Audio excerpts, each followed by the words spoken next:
It's Wednesday morning, you came to get blessed. Start your day off with me, and it will be the best day, week, month, year. You already know when I start to flow and I don't want to stop.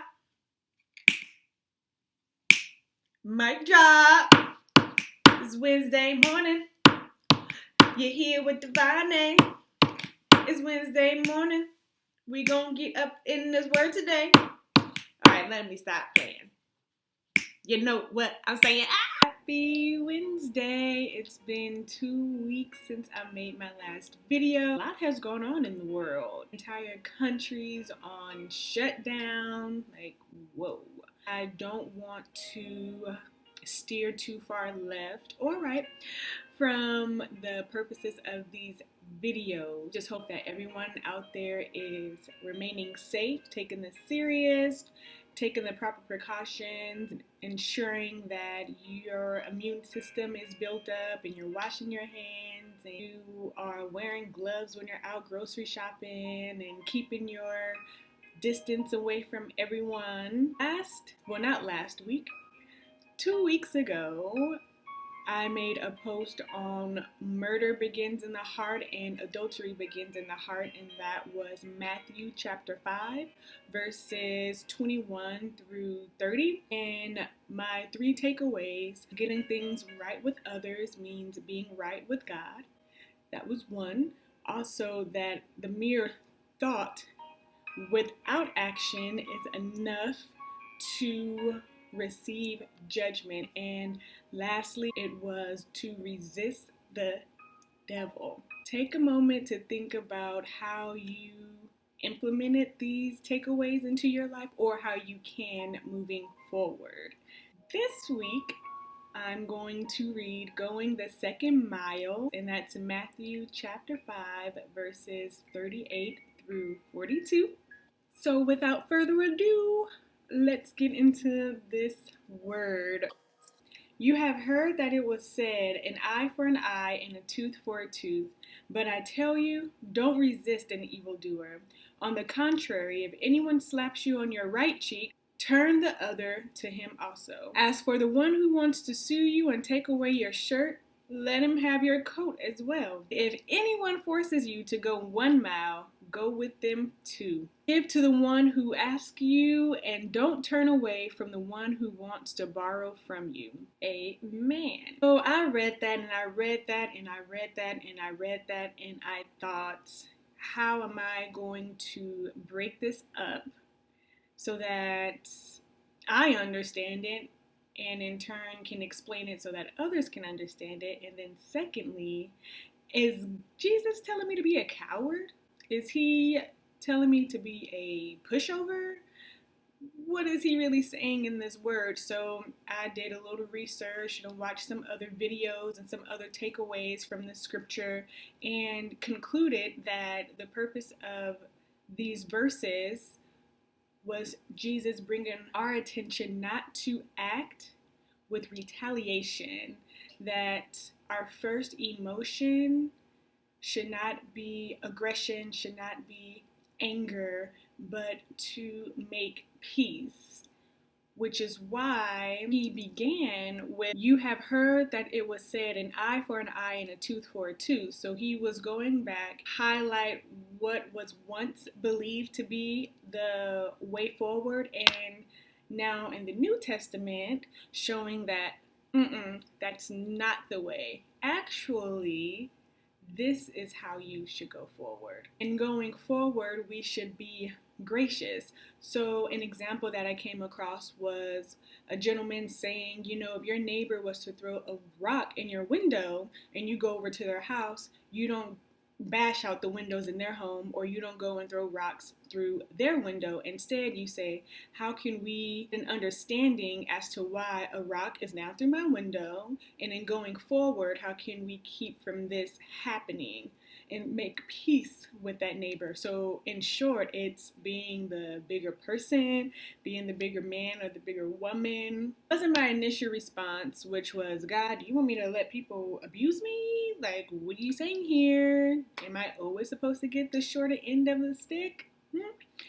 Yeah, more so, don't allow people to bring you to their level, especially as Christians, trying our best to walk the good walk, exude Christ-like action, Christ-like love, Christ-like emotion, Christ-like behavior. Cannot let our first reaction, our carnal, our fleshly reaction, have full control over us. You may think, okay, that neighbor threw a rock through my window, so I'm gonna go and tell him a thing or two about himself. But don't act on it. Take some time to breathe, reflect, and be strategic about your approach so that it doesn't escalate. So when Jesus says someone slaps you on your right cheek, turn the other one to him. Don't turn the other one to him and let him hit you again. But instead, try and figure out what is truly going on with that person, because as the saying goes, hurt people hurt people. So when someone is intentionally seeking to hurt you emotionally, mentally, or physically, you know that there is something deeper going on, and you can choose to help that person grow from whatever is holding them back. Allow them to use your shoulder or your ear to release whatever the bitterness is, the hurt, the hatred is, or remove yourself from the situation. Some examples of what a hurt person might do is randomly cussing you out, not taking account as to how their actions actually make you feel, even shutting you out of their life whenever they feel like it, and then coming right on back in like nothing ever happened. They may be loose-lipped, so when they're upset, they call you this, that, and the other. So hurt people may act sporadically and out of a lot of built up emotions. You are the hurting person. It's nothing wrong with seeking help.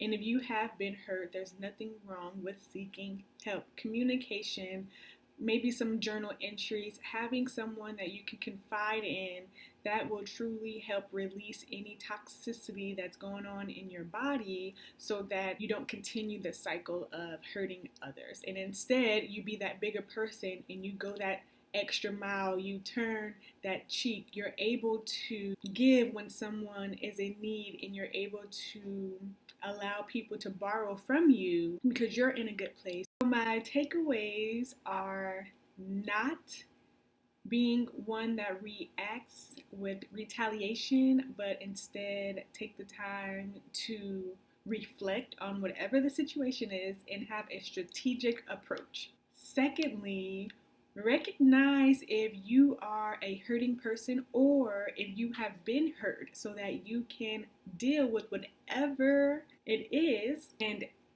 end that cycle. And next time you see me will be on April Fool's Day, so you may see me or you may not. And I'll read Divorce Practices Censured, Chapter 5, verses 31 through 32.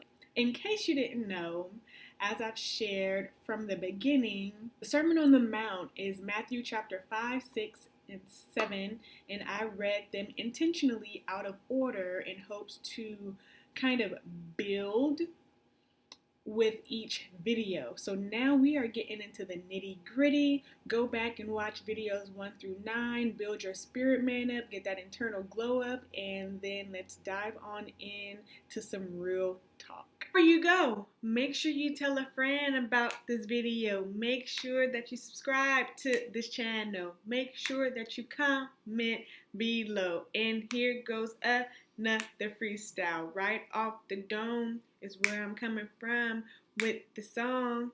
Can you go ahead and sing along? You hear my dog whining in the background. He want me to stop this right now. You're such a hater. Please subscribe, share, like. Definitely don't forget to share. Even if you don't like the video, share the video because somebody can get something from it. Until next time, smooches. Au revoir. Adios. See you then.